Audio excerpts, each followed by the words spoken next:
இன்னைக்கு என்ன கதை பார்க்க போறோன்னு பாத்தீங்கன்னா, தலையின் எடைதான் பூசணிக்காய். ஒரு கிராமத்துல அமுதன் சொல்லக்கூடிய ஒரு ஆசிரியர் வாழ்ந்து வந்தாரு. அவரு சிறந்த அறிவு கொண்டிருந்ததோடு மட்டுமல்லாம அன்பு அடக்கம் மிகுந்தவராக இருந்தாரு. ஏழை குழந்தைகளுக்கான இலவச பாடசாலை ஒன்றை அமைத்து கல்வி போதித்து வந்தாரு. அந்த ஊர் மக்கள் எல்லாருமே ஆசிரியர் மீது நல்ல மரியாதையும் வைத்திருந்தாங்க. அந்த கிராமத்துல ராமுன்னு சொல்லக்கூடிய ஒரு செல்வந்தனும் வாழ்ந்து வந்தான். ஆனா அவன் முரடனாக இருந்தனால அந்த கிராம மக்கள் அவனுக்கு மதிப்பும் மரியாதையும் கொடுக்கல. செல்வந்தனாக இருந்தும் தனக்கு கிடைக்காத மதிப்பும் மரியாதையும் ஆசிரியருக்கு கிடைக்கிறதே என்று ராமு ஆசிரியர் மீது பொறாமை கொண்டான். ஆசிரியரை எங்க கண்டாலும் ராமு வம்புக்கு இழுப்பான், அவமானப்படுத்த நினைப்பான். ஒரு நாள் மாணவர்களுக்கு பாடம் கற்றுக் கொடுத்த பின்னாடி ஆசிரியர் வீடு திரும்பி கொண்டிருந்தார். அப்போது ராமு தன் தோட்டத்திலிருந்து பறித்த பூசணிக்காயோடு வந்து கொண்டிருந்தான். ராமுடன் அவனது 2 தோழர்கள் வந்தாங்க.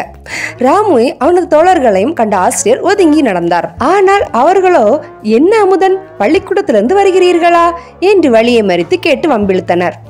அதற்கு ஆசிரியர், ஆமா ராமு, நான் சீக்கிரம் வீட்டுக்கு போக வேண்டும், வழியை விடு என்றபடி ஆசிரியர் விலகி நடக்க தொடங்கினார்.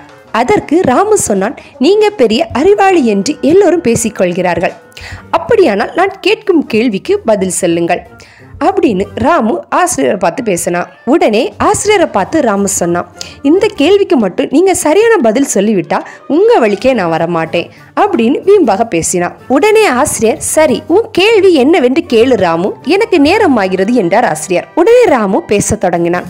என் கையில் உள்ள இந்த பூசணிக்காயின் எடை எவ்வளவு?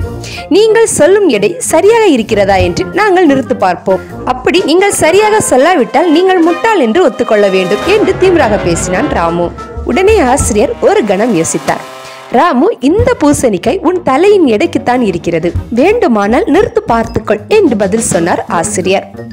இதை கேட்ட ராமும் அவனது கூட்டாளியும் அதிர்ந்து போனார்கள். அட, ஆசிரியர் நம்மை மடக்கிவிட்டாரே, பூசணிக்காயின் எடையை சரி பார்க்க நம்ம தலையை கொய்தால் அல்லவா முடியும், தலையை கொய்ய முடியுமா, பூசணியை எடை போட முடியுமா என்று திகைத்த ராமு தன் நண்பர்களை அழைத்து கொண்டு ஓடி போனான். அதன் பின் அவன் ஆசிரியரிடம் வம்பு செய்வதே இல்லையா.